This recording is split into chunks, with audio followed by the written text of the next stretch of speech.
تو جہلم والی سرکار کو چاہیے کہ خود بھی اور اپنے مریدوں کو بھی بولیں کہ اتنا آگے نکلنے کی کوشش نہ. ہم نہیں کہہ رہے کہ ہم بہت بڑے عالم ہیں یا ہمیں سب پتہ ہے، لیکن ہم اتنے خالی نہیں ہیں جتنا جہلم والی سرکار اور ان کے مریدین ہمیں سمجھتے ہیں. اور ابھی میرا ایک کلپ آنے والا ہے ان قریب عدالتی خلا پہ، کیونکہ عدالتی خلا ان کا لیٹسٹ کلپ آیا، اس میں کہا ہے کہ یہ کراچی کے مفتی بول رہے ہیں کہ جج صرف اپنی بیوی کو طلاق دے سکتا ہے، دوسروں کی بیوی کو نہیں دے سکتا. بھائی پھر آگے نا اسٹائل ہے. مجھے بتایا مردوں نے کہ ہماری بیوی نے انجینئر صاحب کا کلپ سنا ہے، 5 بچوں کے بعد جا کے عدالت سے خلا لے رہی ہے وہ، اور کہہ رہی میرے پاس بھی حق ہے کیونکہ اس کو وسیم پسند آ گیا. اب جہلم والی سرکار یہ کہتی ہے کہ حرام ہے ایسے خلا لینا، لیکن ہو جائے گا. بھائی جب اس کو بندہ پسند آ گیا نا تو پھر حلال حرام نہیں دیکھا جاتا. عشق جب بھوت سوار ہوتا ہے نا تو پھر اچھے پھسل جاتے ہیں. یہ ہم ججوں کے غلام اور لونڈیاں ہیں کہ جج ہماری بیوی کو بھی جب چاہے طلاق دے دے؟ ایسا تھوڑی ہے. لوگ اس کو فالو کر رہے ہیں، لوگ کہہ رہے ہیں بھائی یہ دکھ حوالے تو دے رہے ہیں نا. میں کہہ رہا ہوں یہ مفتی تھوڑی ہے، مفتی صاحب چھوڑو اس کو، کون مفتی کون عالم، ریفرنسز تو دے رہا ہے نا. یہ لوگوں کی دلیل ہوتی ہے. میں کہتا ہوں وہ ریفرنسز عربی میں ہے، اس کا اردو ترجمہ صحیح ہے یا غلط ہے یہ آپ کو پتا ہے؟ کہہ رہے ہیں بھائی ترجمہ تو لکھا ہوا ہے نا، پھر وہ نیٹ سے ہٹوا دو ترجمہ. ہم وزیر اعظم نہیں بنا سکے 1 مہینے تک جو ہمارے لیے ترجمے سے زیادہ ضروری ہے، تو ہم وہاں سے کہاں سے ہٹوا دیں؟ تو کہہ رہے نہیں حوالے کا کیا ہوگا، وہ جو حوالے دے رہا ہے. میں کہہ رہا تھا بھائی جہلم گیا تھا تو میرے سامنے دے دیتا نا حوالے. کہہ رہے نہیں کوئی حکمت ہوگی نہیں آئے. تو میں نے کہا بلایا، کہہ رہے ہیں غلطی ہو گئی بلایا آپ کو نہیں آیا.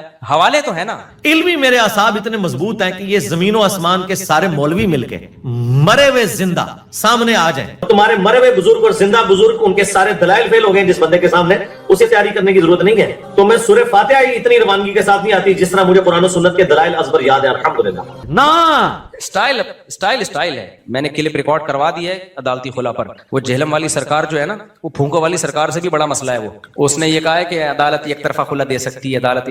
تو میں نے قرآن و سنت کی روشنی میں پورا جہلم والی سرکار کے بھی چلائے. فرسٹ ٹائم میں نے ایسا ریئیکشن کیا ہے، اور یہ میں نے جہلم والی سرکار ہی کی باتوں کی وجہ سے کیا ہے. کیونکہ جہلم والی سرکار جو ہے نا وہ کیا کر رہے ہیں، وہ تو اوٹ پٹانگ مسائل بتا ہی رہا ہے بیچارہ. اس کو نہ قرآن کا پتا، نہ حدیث کا پتا، نہ فقہ کا پتا، نہ اجماع امت کا پتا. اور کسی ایک جگہ جہلم والی سرکار ٹکتی نہیں ہے. اپنے ہی دعووں میں تضاد، ایک جگہ ایک دعویٰ اگلی جگہ دوسری دعویٰ. تو لگتا ہے کہ اس کا کام صرف بوکھلاہٹ پھیلانا ہے. تو ٹھیک ہے آپ کر رہے کرتے رہو، میرا نام استعمال نہیں کرو آپ. میں نے بہت دفعہ سمجھایا بھائی میرا نام، میرا کلپ، میری تصویریں کیوں لگا رہے ہو. لیکن جہلم والی سرکار کو سمجھ میں بات آ نہیں رہی. اس کا نتیجہ نکلا میں جہلم چلا گیا ان کے بلانے پر. پھر بھی وہ مارکیٹ سے شارٹ. میں نے کہا قصہ ختم ہو جائے نا تاکہ یہ. تو میں نے سمجھا قصہ ختم ہو گیا بھائی، ساری دنیا نے دیکھ لیا ایک بندہ آیا ہے کہہ کر گیا ہے کہ آپ پازیٹیو رسپانس دیتے ہیں، بیٹھیں گے جب آپ کا ٹائم ہوگا ہم اسی وقت بیٹھیں گے، آپ بتا دیں میں تیار ہوں. تو اس پہ بھی نہیں رسپانس دیا. پھر جہلم والی سرکار نے کہا کہ بھائی آپ جو ہے وہ آن لائن آ جاؤ. میں فوراً تیار ہو گیا. میں نے کہا ٹھیک ہے شرائط طے کر لیتے ہیں. تو جہلم والی سرکار نے کہا ہم منگول ہیں، ہم شرطیں نہیں لگاتے، دھاڑ تھلے. 3 باتیں کہیں. وہ پھر ان کا جو ریئیکشن آیا تھا نا وہ بھی یوٹیوب پہ پڑا ہوا ہے. دھاڑ تھلے، ہم منگول ہیں، شرطیں کیوں لگاتے ہو. بغیر شرطوں کے جب ڈیبیٹ ہوتی ہے تو مرغوں کی لڑائی ہوتی ہے. وہ بحث کوئی علمی بحث کبھی بغیر شرطوں کے. ہم کوئی یہ تھوڑی شرطیں لگا رہے ہیں کہ دونوں گٹکے کھا کے بیٹھیں گے یا توے پہ بیٹھ کے مناظرہ ہوگا اور توا کم سے کم اتنے ڈگری گرم ہونا چاہیے. بھائی نارمل شرطیں کہ کتنی دیر ڈیبیٹ ہوگی، ٹاپک کیا ہوگا، آپ کتنی دیر بات کریں گے، پھر میں کتنی دیر بات کروں گا، ثالثی کا کردار کون کرے گا، یہ شرطیں ہم نے طے کرنی تھی. انہوں نے کہا کہ شاید ایسی شرطیں کہ ہم توے پہ بیٹھ کے چولہے پہ بیٹھ کے بحث ہوگی تو شرطیں کیوں لگاتے. اور پھر منگول، حالانکہ منگول تو سارے حنفی تھے. تبھی جہلم والی سرکار کے باپ دادے پردادے سارے حنفی نکلیں گے. یہ تو حنفیوں کی وجہ سے آپ کو اسلام ملا ہے. ابا بھی حنفی، دادا بھی حنفی. اگر ابا بالفرض اہل حدیث ہے تو دادا تو حنفی ہوں گے، دادا بھی اگر اہل حدیث تو پردادا تو پکے حنفی. آپ کا تو سارا اسلام حنفیوں سے آپ کو ملا ہے بھائی. بر صغیر میں تو تھے ہی حنفی، باقی دنیا میں شافعی ہیں، حنبلی ہیں، اسی طرح ہی ہیں. تو وہ جو منگول بھی سارے حنفی ہیں، اور جو انڈونیشیا چائنا کی طرف چلے گئے وہ بھی حنفی ہیں. کہیں کہیں جا کے شافعی ملیں گے آپ کو. میجورٹی ان میں بھی منگول جب مسلمان سارے حنفی ہوئے تھے وہ. تو اچھا دھاڑ تھلے کا مطلب مجھے پہلی دفعہ میں نے سنا تھا دھاڑ تھلے. ابھی تک مجھے اس کا مطلب نہیں پتا دھاڑ تھلے کا مطلب کیا ہے. لیکن چونکہ وہ ریئیکشن ہوا نا غصے میں، تو میں اب یہ سمجھ رہا ہوں کہ جب بھی کہیں غصہ آئے تو دھاڑ تھلے. اب اس دن کے بعد سے مجھے بھی جب بھی غصہ آتا ہے نا اپنے ساتھیوں میں دھاڑ تھلے. مجھے نہیں پتا اس کی کیا مطلب کیا ہے، لیکن اس کا مطلب ہے جب بہت غصہ آ رہا ہے نا دھاڑ تھلے. یہ بھی لینگویج سیکھنے کا ایک دیسی طریقہ ہے. اب پتہ نہیں تو کبھی جہلم میں ملاقات ہوئی تو میں پوچھوں گا بھائی دھاڑ تھلے کا اصل مطلب کیا ہے. میں تو اردو جانوں، پنجابی تو نہیں آتی نا مجھے. تو اب جہلم والی سرکار کا کام یہ تھا کہ میں جہلم سے آ گیا. بھائی جو ذلت ہونی تھی آپ کی ہو گئی، ختم کرو، چپ کرو، اس ٹاپک کو ختم کرو. آپ نے جو کرنا ہے کرو. آپ نے پھر آن لائن مناظرے کا چیلنج کر دیا. میں نے آن لائن مناظرے کا چیلنج قبول کیا. پھر آپ پیچھے ہٹ گئے. پھر آپ نے خود ہی کہا دوستی کا ہاتھ بڑھا لیا. میں خوش تھا اس پہ کہ چلو یار یہ پھڈا کیا ہونا چاہیے ختم. آپ کا جو نظریہ آپ ٹھیک ہے پھیلاتے رہو، جس میں عقل ہوگی وہ خود ہی سمجھ جائے گا کون صحیح ہے कौन गलत है, ठीक है भाई, बात खत्म हो गई थी। मैं चुप करके बैठा हुआ था ना इतने सालों से, फिर वही मेरा तस्वीरें, फिर वही मेरे क्लिप। अब मैंने अगर आपका नाम लिया था ना किसी में, तो वो आपने पहले लिया है, उसके बदले में मैंने नाम लिया है आपका। वो कह सकता है कि मुफ्ती साहब ने पहल की है, वो आपने पहल की, उसके बाद मैंने जवाब दिया है, फिर आपने पहल की। तस्वीर खुद अपने चैनल पे नहीं तो अपने शागिर्दों को लगाया हुआ है। तो इसलिए फिर मैंने कहा भाई ये दो तो हो गए, एक झेलम जाके आ गया, एक ऑनलाइन हो गया, अब एक तीसरा रह गया कि उसी तरह से रिएक्ट करवाओ झेलम वाली सरकार का। पहले मैं रिएक्ट जो करवाता था ना, सरकार के क्लिप नहीं लगाता था मैं, उससे क्या होता था, सरकार मेरी बात को गलत रुख पे ले जाते थे। अब मैंने क्या किया, पहले सरकार का क्लिप चलेगा, फिर मैं बताऊंगा ये जो हदीस का तर्जुमा कर रहे हैं, ये तर्जुमा ये बनता नहीं, ये सरकार ने जो हदीस पेश की है पूरी हदीस ये नहीं, पूरी हदीस यूं है। सरकार जो कह रहे हैं मैं फलां को मानता हूं, तो सरकार फलां को नहीं मानते, फलां का ये इरशाद है जिसको सरकार ने तोड़ मोड़ के पेश किया है। तो सरकार को चाहिए चुप हो जाए। अच्छा, सरकार के में जैसा अल्लाह ने कॉन्फिडेंस दिया है ना गलत बातों पे, ऐसा ही इनके मुरीदों में भी कॉन्फिडेंस है। इनके मुरीद समझते हैं कि जेहलम वाली सरकार जैसा इस कायनात में कोई कुरान और सुन्नत को जानने वाला पैदा हुआ ही नहीं। ये बहुत ज्यादा खुशफहमियों में है। और मेरे बारे में पता है नीचे क्या कमेंट्स किए हुए होते हैं इनकी सरकार के मुरीदों ने, मुफ्ती साहब को तो बाबों की किताबों के अलावा कुछ भी पता नहीं। तकब्बुर अल्लाह को पसंद नहीं है, समझ रहे हो?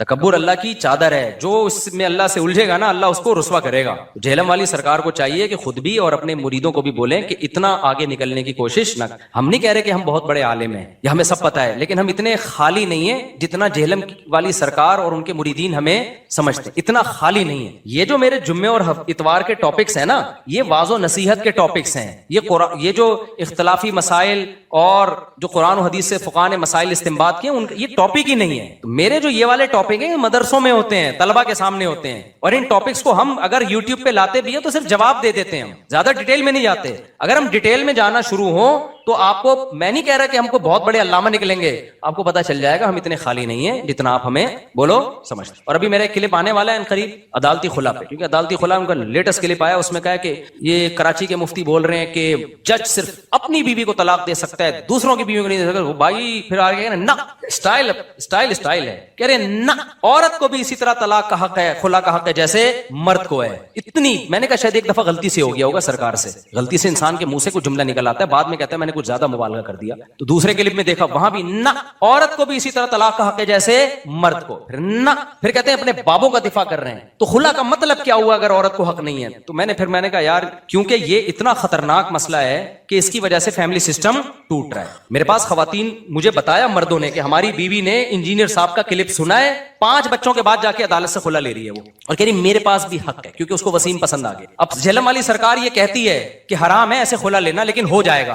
और भाई जब उसको बंदा पसंद आ गया ना, तो फिर हलाल हराम नहीं देखा जाता। इश्क जब भूत सवार होता है ना, तो फिर अच्छे फिसल जाते हैं। तो ये तकल्लुफ की क्या जरूरत है कि गुनाह मिलेगा लेकिन हो जाएगा? भाई होगा ही नहीं, क्योंकि जिसकी बीवी है वो छोड़ेगा तो होगा, जज की बीवी थोड़ी है। अजीब सी बात है यार, हम जजों के गुलाम और लौंडियां हैं कि जज हमारी बीवी को भी जब चाहे तलाक दे दे, ऐसा थोड़ी है। तो इस पे मैंने दलाइल दिए, अभी इंशाल्लाह वो मेरा क्लिप आ जाएगा पूरे रेफरेंसेस के साथ। वो पहला क्लिप होगा जो इस तरह से मैंने इंजीनियर के क्लिप, मैंने उसको छोड़ा हुआ था कि यार छोड़ो, जाने दो यार, क्या खाम बिला वजह एक नया टॉपिक यूट्यूब पे शुरू हो जाएगा। और आवाम के जिम्मे वो उलमा से मसले पूछे, अगर वो जेहलम वाली सरकार से पूछ रही है तो अल्लाह खुद उनसे पूछ लेगा क़यामत के दिन कि भाई डॉक्टर से मेडिकल साइंस की बातें पूछी जाती हैं। देखो हजरत हकीम साहब रहमतुल्लाह बड़ी प्यारी बात करते थे कि टमाटर किसके पास से मिलता है? टमाटर वालों के पास से। ऐसा ही है ना, गोश्त किसके पास से मिलेगा? गोश्त वालों के पास से। प्रॉपर्टी कहां से मिलेगी? स्टेट एजेंटों के पास से। ऐसा ही है ना, कभी ऐसा हुआ कि टमाटर वाले के पास आप गए, मुझे बकरे का 3 किलो गोश्त दे दे तो फरमाते थे इल्म अल्लाह कहां मिलेगा? अल्लाह वालों के पास। कुछ बुजुर्ग होते हैं जिनके दिल में दुनिया की मोहब्बत नहीं, अल्लाह की मोहब्बत होती है, उनके पास बैठ के क्या पैदा होगा? अल्लाह की मोहब्बत, अल्लाह आएगा। और इल्म कहां मिलेगा?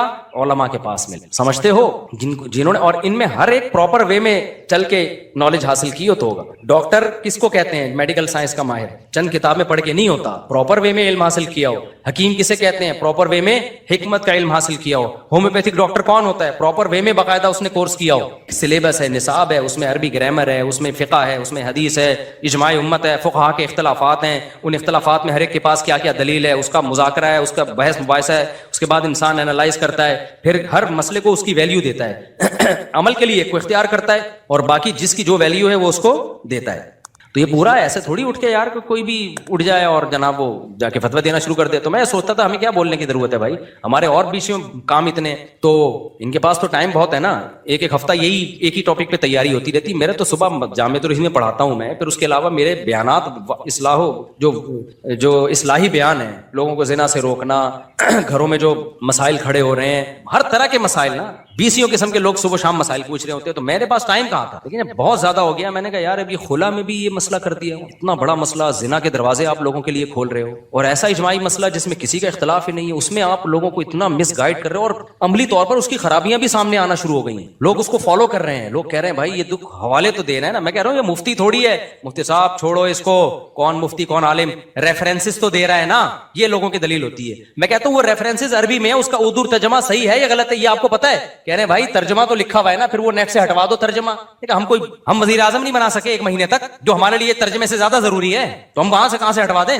आज एक डॉक्टर साहब ने कहा कि यूट्यूब पे ना एक 2 नंबर डॉक्टर है, 2 नंबर, कितना लोगों को मिसगाइड कर रहा है वो। उन्होंने कहा वो डॉक्टर है ही नहीं, कितना गलत गाइड कर रहा है। मैं नहीं बताऊंगा क्या, क्योंकि जो जिन लोगों का काम है वो कर नहीं रहे, तो हम थोड़ी कर सकते हैं काम। तो मैंने कहा भाई आप केस करें। कह रहे कौन केस करे? गवर्नमेंट खुद इन्वॉल्व है उसमें, भत्ता जा रहा है उनके पास, पैसा जा रहा है उनके पास, तो खुद वो जो है ना गवर्नमेंट सपोर्ट कर रही होती है, जो गवर्नमेंट में 2 नंबर लोग होते हैं वो खुद सपोर्ट कर रहे होते हैं। तो हम क्या कर सकते हैं भाई, हमारे हाथ बंधे हुए हैं। तो सऊदी अरब में होता ना तो फौरन केस हो जाता, भाई आप प्रॉपर वे में इल्म हासिल नहीं किया, आपको कैसे किसने फतवा देने की इजाजत दी है, तो आप बैठ जाओ आराम से। तो सऊदी अरब में या किसी गैर मुस्लिम कंट्री में, मैं जब मस्कत गया ना तो मेरे मस्कत वालों ने बयान रखवाए वहां पे, तो वहां ऐसी अंधेर नगरी नहीं है, जो भी जाए बयान करना शुरू कर दे। तो वहां की गवर्नमेंट को उन्होंने कहा कि ये बयान कर, गवर्नमेंट ने कहा इसकी क्या दलील है कि ये आलिम है, तो प्रॉपर वे में इल्म हासिल किया है? उन्होंने कहा उन्होंने कहा सर्टिफिकेट लेकर आओ। तो हमारे जामिअतुल रशीद से जहां जहां इदारों से मैंने पढ़ा सारे सनदें उठा के हमने भेजी हैं, उन्होंने उसकी तस्दीक की, उसके बाद मुझे परमिशन मिली है वहां बयान करने। फिर भी मैं नहीं कह रहा कि जो भी सर्टिफाइड आलिम होते हैं वो सारे सही भी होते हैं, गलत भी होते हैं, 2 नंबर भी होते हैं, लेकिन 2 नंबरों की वजह से ये तो नहीं कि अब दीन का इल्म आप उलमा के अलावा आम लोगों से हासिल कर लो। 2 नंबर डॉक्टरों की वजह से आप ये कहो कि अब हम इलाज मैकेनिक से करवाएंगे। भाई 2 नंबर डॉक्टर अगर होते हैं तो 1 नंबर के पास जाओ आप, लेकिन इलाज तो डॉक्टरों ही से होगा ना। तो ये बात लोगों को उसूल समझ में नहीं आ रहा। तो कह रहे नहीं हवाले का क्या होगा, वो जो हवाले दे रहा है। मैं कह रहा था भाई जेहलम गया था तो मेरे सामने दे देता ना हवाले। कह रहे नहीं कोई हिकमत होगी नहीं आया। तो मैंने कहा बुलाया, कह रहे गलती हो गई, बुलाया आपको नहीं आया, हवाले तो है ना।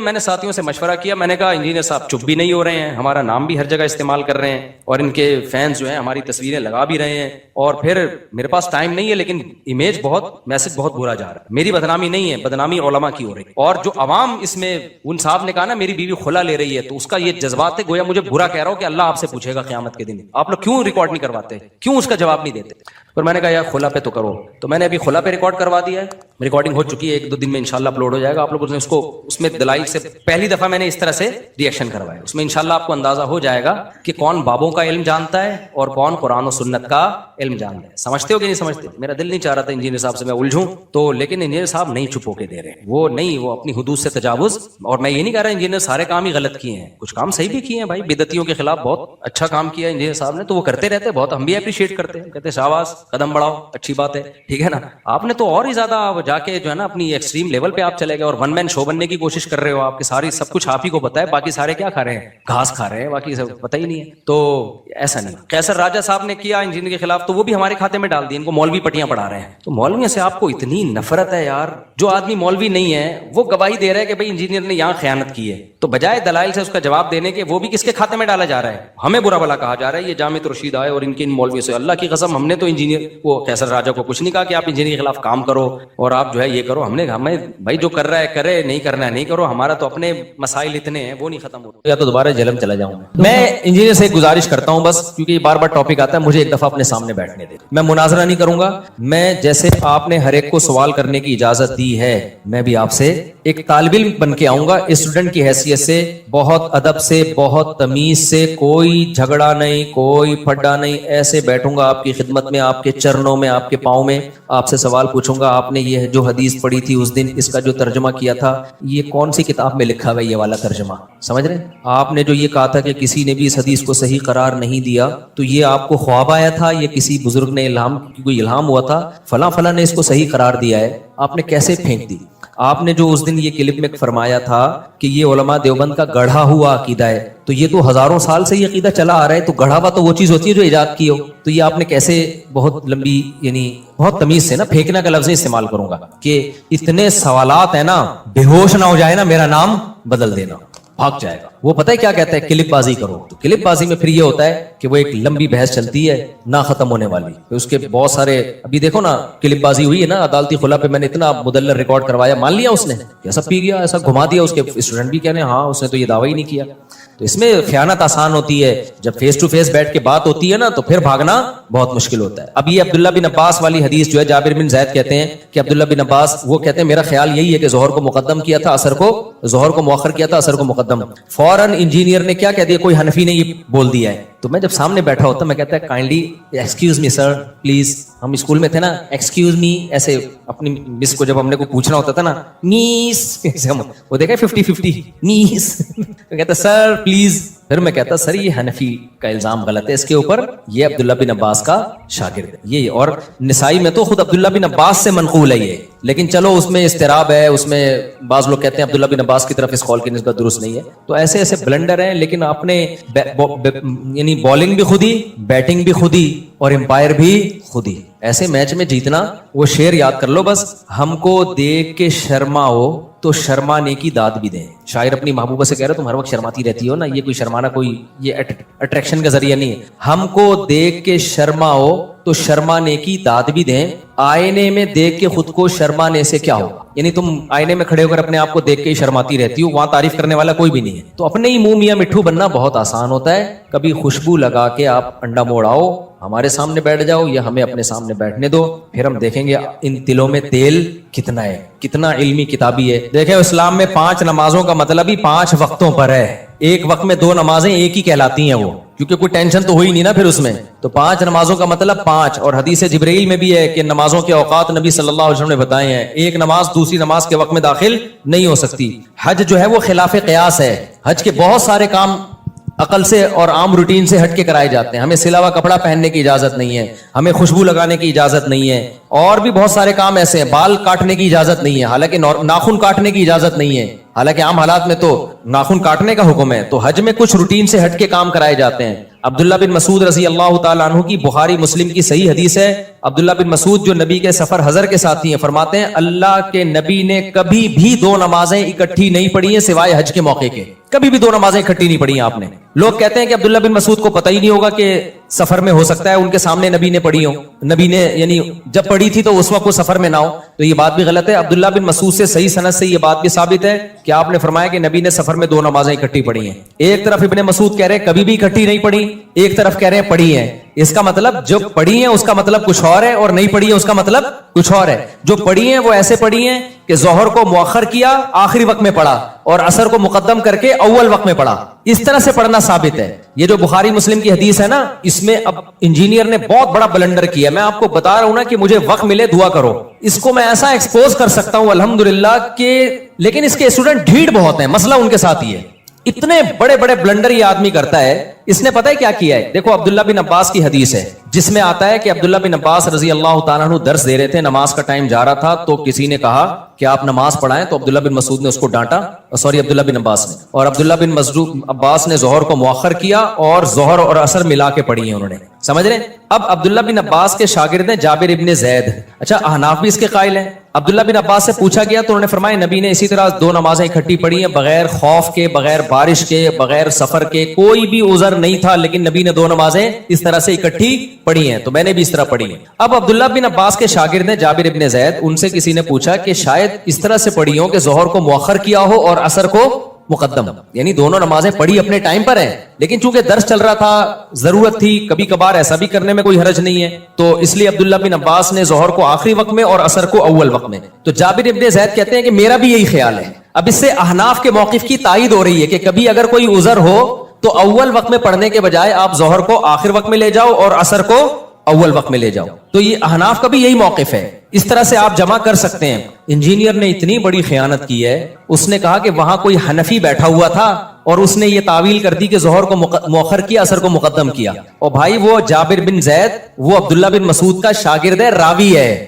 وہ بتا رہا ہے. تو میں انجینئر کے اندھے مقلدوں سے پوچھتا ہوں عبداللہ بن عباس کی ایک حدیث کا مطلب وہ ہے جو ان کے شاگرد بتا رہے ہیں اور ایک مطلب وہ ہے جو جہلم میں 15ویں صدی کا بندہ بیٹھ کے بتا رہا ہے. تو تمہاری عقل پہ تالے پڑ گئے ہیں, تم ایسے اندھے ہو گئے ہو کہ ان کا شاگرد جو عبداللہ بن عباس کو دیکھ رہا ہے یا دیکھ نہیں رہا, ان سے ابھی مجھے پورے الفاظ یاد نہیں ہے کہ وہ ڈائریکٹ ان سے روایت کر رہا ہے یا ان کا شاگرد ہے, لیکن وہ اس پہ حنفی شافی کی کوئی چھاپ نہیں لگی ہوئی. وہ بیان کر رہا ہے کہ ایسا ہی ہوا ہوگا کہ ظہر کو مؤخر کیا اور عصر کو مقدم کیا ہے. اس کو یہ کہہ کے اس نے ٹال دیا کہ کوئی حنفی بیٹھا ہوا تھا, اس نے یہ تعویل کر لی, اور یہ سارے اندھے بیٹھے ہوئے ہیں اور کہہ رہے ہیں ہاں کوئی حنفی بیٹھا ہوا تھا اس نے. عبداللہ بن عباس کا شاگرد جو مطلب بتا رہا ہے وہ مطلب اندھی تقلید ہے, اور انجینئر جو مطلب اپنی طرف سے تھوپ رہا ہے کہ ظہر کو قضا کر کے انہوں نے عصر میں پڑھی ہے. اگر اس حدیث کا یہ مطلب بیان کیا جائے نا بغیر عذر بغیر وجہ کے ظہر کو عصر کے وقت پہ پڑھا ہے, تو پھر یہ عصر کی نماز کی جو حفاظت کا قرآن نے حکم دیا حافظوا علی الصلوات والصلاۃ الوسطی, خصوصاً درمیانی نماز کی حفاظت کرو, اس کا مطلب کیا ہے پھر؟ اور وہ جو حدیث جبریل میں آتا ہے ظہر کا وقت یہاں سے یہاں تک, عصر کا وقت یہاں, یہ اس کا مطلب کیا ہے؟ جب بغیر کسی وجہ کے بھی یہ جائز ہے تو نمازوں کی حفاظت کے بارے میں جو قرآن کی اتنی آیتیں ہیں کہ والذین هم علی صلواتہم یحافظون, ایمان والے اپنی نمازوں کی حفاظت کرتے ہیں. عبداللہ بن مسعود کہتے ہیں اس کا مطلب ہے ہر نماز اپنے ٹائم پہ پڑھتے ہیں. تو عبداللہ بن عباس اتنی بڑی غلطی کریں گے؟ اور یہی تعویل بڑے بڑے علماء نے کی ہے. اہل حدیث علامہ شوکانی اہل حدیث عالم ہیں, انہوں نے یہی مطلب بیان کیا کہ ظہر کو مقدم کیا تھا اور عصر کو, ظہر کو مؤخر کیا اور عصر کو مقدم کیا, نمازیں اپنے ٹائم پہ ہی پڑھی ہیں. لیکن اس کو احناف سے, علماء دیوبند سے, بر صغیر کے مولویوں سے اتنی چڑ ہے, بس کچھ بھی اٹھا کے اڑ سنڈ مارتا رہے گا. حدیث کے راوی بیان کر رہے ہیں کہ بھائی وہ اس طرح کیا ہوگا تو وہ پی گیا, جابر بن زید کو پی گیا اور بولا کہ کسی حنفی نے یہ تعویل کی ہے. بڑے یعنی حنفی بھی نہیں, اب کہنا تو اس کو یہ دل چاہ رہا تھا کہ انڈا موڑ کے کسی مولوی نے یہ تعویل کی ہے. تو لیکن سامنے بیٹھے ہوئے کہہ رہے یار بات جب بھی کرتا ہے ریفرنس سے کرتا ہے, بات جب بھی کرتا ہے, ابے ریفرنس اتنا بڑے دھاندلیاں ترجمے میں مار رہا ہے, تو بتاتا کیوں نہیں ہے کہ جابر بن زید یہ بتا رہے ہیں کہ ظہر کو مؤخر کیا اور عصر کو مقدم کیا. عبداللہ بن عباس کے شاگرد یہ بتا رہے ہیں کہ قضا نہیں کی ہے انہوں نے نماز. تو یہ کبھی خوشبو لگا کے انشاءاللہ سوچ رہا ہوں یا تو دوبارہ جہلم چلا جاؤں میں, لیکن ایسا ہوتا نہیں ہے. کیا نماز ہو جاتی ہے مسجد میں, جہاں بھی کھڑے ہو کر اقتدا کرو گے نماز ہو جائے گی, لیکن صف میں خلا کا گناہ ملے گا. امام یہاں کھڑا ہوا ہے, آپ ادھر کونے میں بھی اقتدا کر لو گے نا نماز ہو جائے گی, لیکن گناہ ہوگا آپ کو. دیکھو زندگی میں ہی نمازیں قضا ہوتی ہیں, موت کے بعد تھوڑی قضا ہوتی ہیں. جو بھی زندگی میں نمازیں قضا ہو گئی ہیں, ایک نماز کا قضا کرنا اکبر الکبائر ہے, کبیرہ نہیں ہے, اکبر الکبائر. کبائر میں بھی سب سے بڑا گناہ ہے, اتنا بڑا جرم ہے نماز کا قضا کرنا. تو نماز ذمے سے ساقط نہیں ہوتی. ہاں کوئی کافر مسلمان ہوا ہے تو اس پہ تو نماز پہلے لازم ہی نہیں تھی نا, لہذا وہ اس دن سے شروع کرے گا. مسلمان جو تھا اس پہ تو جب سے بالغ ہوا ہے نمازیں اس کے ذمہ لازم ہے, تو وہ لوٹانا اس پر لازم ہے. لوگ کہتے ہیں قضاء عمری کی دلیل کیا ہے, ان سے پوچھا جائے نہ ہونے کی کیا دلیل ہے. حدیث میں آتا ہے دین اللہ احق ان یقضى, اللہ کا قرض اس بات کے زیادہ لائق ہے کہ اس کو ادا کیا جائے, تو اس میں توبہ بھی کرے اور قضا بھی پڑھ لے. یعنی اس کا اکاؤنٹ آپ استعمال کر رہے ہیں, اس کے اکاؤنٹ میں پیسے آتے ہیں, اور وہ اپنا اکاؤنٹ استعمال کرنے پر آپ سے جتنی بھی ٹرانزیکشن ہوگی اس کا 15% لیتا ہے. یہ آپ نے اس کو قرض دیا ہے اور آپ اس کو قرض دینے کا ہی, سود تو نہیں ہے, یہ سود نہیں ہے, کیونکہ سود تو کہتے ہیں قرض دے کے نفع حاصل کرنا. تو آپ نے تو اس کو اس کے اکاؤنٹ میں گویا اگر اس کو ہم قرض بھی سمجھتے ہیں نا, قرض دے کے الٹا اسی کو 15% دے رہے ہو آپ, تو یہ سود میں نہیں آتا. باقی یہ کہ یہ شرعن جائز ہے یا نہیں ہے, تو دیکھیں اکاؤنٹ استعمال کرنے کا متعین پیمنٹ ہونی چاہیے. یہ جو پرسنٹیج کے حساب سے کر دیا نا, پرسنٹیج کے حساب سے جب پروفٹ ہوتا ہے جب ایک کی محنت ہو اور ایک کی انویسٹمنٹ ہو, تو یہ تو مزاربت بھی نہیں ہے اور مشارکت بھی نہیں ہے, یعنی دونوں کی پیمنٹ بھی نہیں ہے کہ اس میں ہم شرکت کوئی کاروبار ہو رہا ہو پیمنٹ ملا کے, نہ مزاربت ہے. تو محض اکاؤنٹ استعمال کرنے کا ایک متعین کرایہ آپ اس کو دے سکتے ہیں. تو اس کو اس طرح سے کہہ کریں کہ بھائی میں آپ کا اکاؤنٹ استعمال کروں گا, اس کا اسپیسیفک میں اتنا رینٹ دیا کروں گا آپ کو. دیکھو اس صورت میں سب سے پہلی بات یہ کہ جب تک دونوں طرف کی بات نہ سن لو کسی ایک کو فیور نہ کرو, جب تک دونوں طرف کی بات نہ سن لو. کسی کو اٹھایا, گرفتار کیا, ریلی پر پولیس نے مقابلہ کیا, کیا کیا, آپ جا کے پہلے پولیس سے بھی ملو, یعنی جس نے پولیس کو آرڈر کیا نا اس سے پوچھو آپ نے کیوں کہا ہے. ہو سکتا ہے ان کے پاس کوئی ایسی ویلڈ بات ہو کہ آپ کہو کہ یار یہ بالکل ٹھیک ہے, میں فیور نہیں کر رہا. لیکن جب تک دونوں طرف کی بات سامنے نہ آ جائے نا, اس وقت دیکھو میں اکثر ایسی چیزوں پہ خاموشی اختیار کرتا ہوں. ہمارے ہاں اکثر کیا ہوتا ہے, جو سوشل میڈیا پہ متحرک لوگ ہیں, جب بھی کوئی واقعہ ہو فوراً بیان داغ دیا. میں نہیں بیان داغتا, اس لیے کہ ایک طرف کی خبر آ رہی ہوتی ہے, دوسری طرف کی نہیں آتی, یا آتی ہے تو آتھینٹک نہیں ہوتی. تو ہم نے زندگی میں بہت تجربے کیے ہیں. ہم بعض دفعہ پورے کانفیڈنس کے ساتھ کانفیڈنٹلی کسی کو درست سمجھ رہے ہوتے ہیں, جب آپ ڈیپ میں جاؤ گے نا تو وہ غلط نکلے گا. ابھی ریسنٹلی آپ دیکھ لو قادیانیوں کے فیور میں جو سپریم کورٹ نے कानून पास किया था जिसमें कादियानियों को तबलीग की इजाजत दी जा रही थी। बहुत लोगों ने मुझे कहा कि आप सुप्रीम कोर्ट के जज के खिलाफ बयान दो। मैं बयान दे देता, मुझे पता था कुछ भी नहीं होगा मेरे खिलाफ। ये नहीं कि मैं बुज़दिली का शिकार हो गया। मैंने कहा यार पहले जब तक मैं लॉ पढ़ूंगा नहीं, लिखा हुआ क्या है, प्रोपेगेंडे का फौरन शिकार नहीं होना चाहिए। पहले तो पढ़ो उस लॉ को, देखो है क्या, किया भी है कि नहीं किया, ऐसा अल्फाज क्या है उसके, फिर तमीज से एक काम की कोशिश करो। सुप्रीम कोर्ट के जज से मिलने की कोशिश करो या पैगाम पहुंचाने की कोशिश करो या आला अहलकारों तक बात पहुंचाओ। हो सकता है हमारे एहतजाज के बगैर और एक तमीज से एक काम हो जाए। तो हुआ ये था, जब सुप्रीम कोर्ट के जज का ये फैसला आया तो आपको पता है जनरल आसिम मुनीर के साथ उलमा की मीटिंग हुई है ना कुछ दिन पहले, बहुत सारे उलमा गए थे उसमें, तो हमें भी दावत थी, हम भी गए। तो वहां उलमा ने ये मसला जनरल आसिम मुनीर के सामने उठाया। बरेलवी उलमा भी थे, अहले हदीस भी थे, देवबंदी भी थे, सब ने शिया भी थे। ये मसला उठाया कि सुप्रीम कोर्ट ने, जनरल आसिम मुनीर ने बुलाया इसलिए था कि कोई किसी को इतराज है, कोई इश्काल है तो करे। तो ये मसला उठाया कि भाई ये सुप्रीम कोर्ट ने कादियानियों को तबलीग की इजाजत दे दी है। जनरल आसिम मुनीर ने कहा कि आप वो कानून पढ़ें, उसमें कादियानियों को तबलीग की इजाजत नहीं दी गई है। फिर भी पढ़ने के बाद भी अगर आपको कोई एतराज है तो हम उस एतराज को दूर करेंगे। वजीर आजम साहब भी बैठे हुए थे। जब उस कानून को पढ़ा गया तो हुआ यह था कि असल जो कानून था ना वो ये था कि कादियानी अपने बच्चों को तालीम, यानी तालीम का लफ्ज था जो अपने बच्चों के लिए था, लेकिन उस कानून में ये सुकम था कि उससे कादियानी गलत फायदा उठा सकते थे। नहीं, जज की नीयत तबलीग की नहीं थी कि कादियानियों को तबलीग की जाए, लेकिन वर्डिंग ऐसी थी कि उसके दो मतलब निकलते थे और कल फ्यूचर में कादियानी उस तालीम के लफ्ज को जो अपने बच्चों को जो पढ़ा रहे हैं ना उसको बुनियाद बनाकर वो तबलीग भी कर सकते थे। लिहाजा ये बात फिर हजरत मुफ्ती तकी उस्मानी साहब के पास गई और दीगर उलमा के पास गई। तो फिर उलमा ने ये एहतजाज किया, कहा कि भाई ये जो लफ्ज है ना, अगरचे जज की नीयत ये नहीं थी कि तबलीग की इजाजत दी जा रही है, जज की नीयत ठीक थी, लेकिन इस अल्फाज में ये सुकुम है। तो बड़े आराम से काम हुआ। हमें पता चला कि जज भी कादियानियों के 100% खिलाफ है। जितने हम खिलाफ है ना, हमसे ज्यादा वो सुप्रीम कोर्ट के जज खिलाफ था। उसने फौरन चेंज कर दिया उसको। अभी हजरत मुफ्ती तकी साहब से नहीं बातचीत हुई उनकी, तो एक काम आराम से हो सकता है। कुछ गलत फहमियां भी होती है, हम क्यों फौरन हुक्मरानों के खिलाफ, फौज के खिलाफ, जज के खिलाफ क्यों एक तमाशा खड़ा कर दें। जितना इख्तलाफ, फौज के खिलाफ भी इख्तलाफ रखो, जितना है उतना रहने दो उसको। हर चीज में नहीं हमने अगेंस्ट जाना है। बहुत सारे काम बड़े, LGBTQ का जो मसला है, ये बिल पास हो गया था ना, तो क्या हुआ, उलमा और यूथ क्लब वाले भी और दूसरे लोगों को वकला से मिले, असेंबली में बात हुई, बड़े आराम से क्या हो गया, ये चेंज हो गया। बहुत तमीज से क्या हो गया, चेंज हो गया। इसी तरह दिफाए सहाबा का मसला है, वो तमीज से काम नहीं हुआ तो वो रह गया। जो नामूसे सहाबा का लॉ था ना, वो ऐसे नहीं हुआ, आराम से बैठ के नहीं हुआ, वो जोश और खरोश से हुआ है, लिहाजा वो रह गया। तो इसलिए एकदम नहीं जज्बात में आ जाना चाहिए। तो हमें जिस चीज का ना पता हो, खामोशी ठीक है। किसी को ना मुखालफत करो ना फेवर करो। फिर गवर्नमेंट बहुत से लोगों को उठा रही होती है, हम बेगुनाह समझ रहे होते हैं। बहुत से बेगुनाहों को भी उठाती है, लेकिन बहुत से ऐसों को उठाती है हम बेगुनाह समझ रहे होते हैं, लेकिन आप उनकी हिस्ट्री में जाओगे तो वो बेगुनाह होते नहीं है। वो कहीं ना कहीं क्रिमिनल एक्टिविटी में होते हैं। एजेंसियों के पास बहुत खबरें होती है, लेकिन बहरहाल जुल्म भी होता है। 100% अगर यकीनों के जुल्म है फिर यकीनन आवाज उठानी चाहिए, लेकिन 100% होता नहीं है। दूसरा, बाज दफा गवर्नमेंट के सामने एक चीज ये भी होती है कि गवर्नमेंट कई महाजों पे लड़ नहीं सकती है। आपको पता है बलूचिस्तान में बस रोक के कितने पंजाब के लोगों को मार दिया, KPK में धमाके, बहुत सारी जगहों पे गवर्नमेंट उलझी हुई होती है। तो उसमें गवर्नमेंट की ये राय होती है कि हम एक नई फटीक नहीं पाल सकते। हम नया मसला इशू खड़ा होगा ना तो मुल्क की सालिमत खतरे में लग जाएगी। मैं गवर्नमेंट को फेवर नहीं कर रहा, हो सकता है गवर्नमेंट गलत कर रही हो, मसला ये ना उन्होंने बना लिया हो, लेकिन ये पॉसिबल तो है ना कि हो सकता है ये हो। तो इसलिए बहुत डेप्थ में जाके जब तक चारों तरफ से दलाइल के अच्छे तज्जिए ना हो, उस तक खामोशी क्या है, बेहतर है। मन समता नजा, हदीस में आता है जो खामोश रह गया निजात पा जाएगा। जो बोलेगा तो फिर अल्लाह उससे पूछेगा कि क्या दलील थी तुम्हारे पास। तो सुप्रीम कोर्ट का मसला था।